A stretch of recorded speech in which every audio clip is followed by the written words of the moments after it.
আমি সমাজ baking and cooking থেকে বলছি। আজ আপনাদের সাথে শেয়ার করছি চিলি পনির। চিলি পনির আমরা সবাই বানিয়ে থাকি, তা আমি কি করে বানালাম সেটা একবার দেখে নেওয়া যাক ভিডিও। পনিরটাকে প্রথমে কিউব করে কেটে নিচ্ছি। এখানে 200 গ্রাম পনির আছে।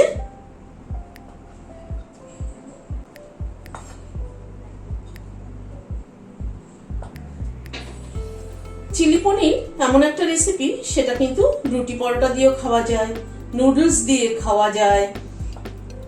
পনিরটাকে কিউব করে কেটে নিলাম। এখানে একটা বাটি নিয়েছি, একটা ডিম ভেঙে নিচ্ছি। ডিমটাকে প্রথমে ফেটিয়ে নিচ্ছি। ডিমটাকে ফেটিয়ে নিলাম। নুন দিচ্ছি অল্প একটু স্বাদ অনুযায়ী। গোলমরিচের গুঁড়ো দিচ্ছি 1/4 চামচ। উঁচু 1 চামচ কর্নফ্লাওয়ার দিলাম। উঁচু 1 চামচ ময়দা দিলাম। ময়দা কর্নফ্লাওয়ার দিয়ে ডিমটাকে আরেকবার একটুখানি ফেটিয়ে নিচ্ছি। আমি এখানে ডিম ব্যবহার করলাম, কেউ চাইলে ডিমটা স্কিপও করতে পারেন। শুধু ময়দা আর কর্নফ্লাওয়ারের গোলা করে নিয়ে পনিরগুলো ডিপ করে ভাজলেই হবে। ব্যাটারটাকে রেডি করে নিলাম। এবার পনিরগুলো এর মধ্যে দিয়ে দিচ্ছি। পনিরটা এর মধ্যে দিয়ে পনিরটাকে কোট করে নিচ্ছি।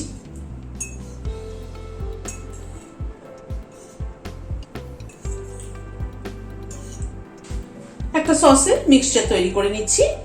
এখানে টমেটো কেচাপ নিলাম 3 টেবিল চামচ, সয়া সস নিলাম 1 চামচ, চিলি সস নিলাম 1 টেবিল চামচ। সবকিছুকে একবার একটু মিশিয়ে নিচ্ছি।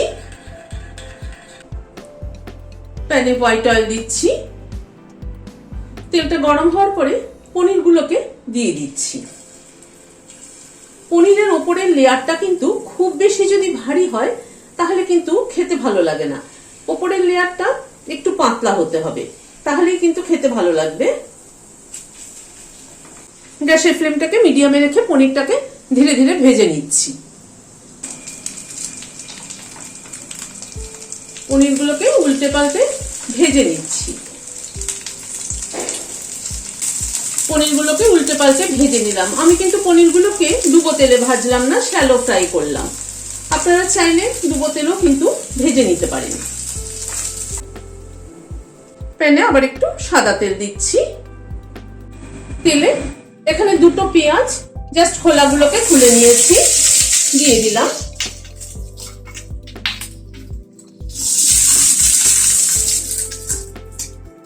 এখানে একটা ক্যাপসিকামকে এরকম ডুমো ডুমো করে কেটে নিয়েছি, সেটাও দিয়ে দিলাম। দিয়ে পেঁয়াজ আর ক্যাপসিকামটাকে জাস্ট একটু টস করে নিচ্ছি।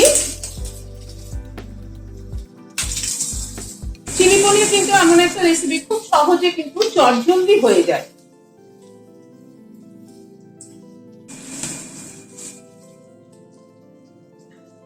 পেঁয়াজ আর ক্যাপসিকামটাকে মিনিট খানেক একটুখানি টস করে নিলাম। রসুন বাটা দিচ্ছি 1/2 চামচ, আদা বাটাও দিচ্ছি 1/2 চামচ। আদা রসুন বাটাটা দিয়ে একটু নাড়াচাড়া করে নিচ্ছি।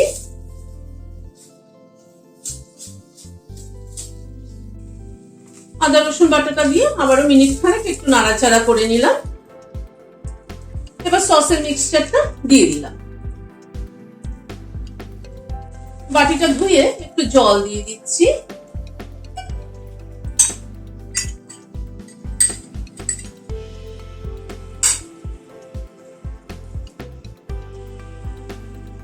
সসটাকে একটুখানি নাড়াচাড়া করে নিচ্ছি। পনিরগুলোকে অ্যাড করে দিচ্ছি। আমি এখানে কোনো কর্নফ্লাওয়ার কিন্তু ব্যবহার করব না, এমনি জাস্ট সসের মধ্যে একটু টস করব।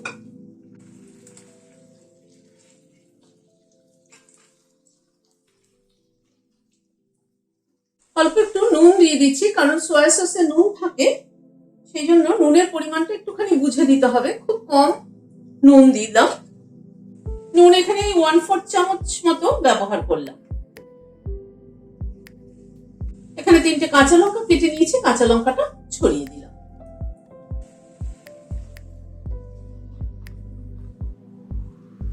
গ্যাসের ফ্লেমটাকে বন্ধ করে দিয়ে সার্ভ করে দিচ্ছি।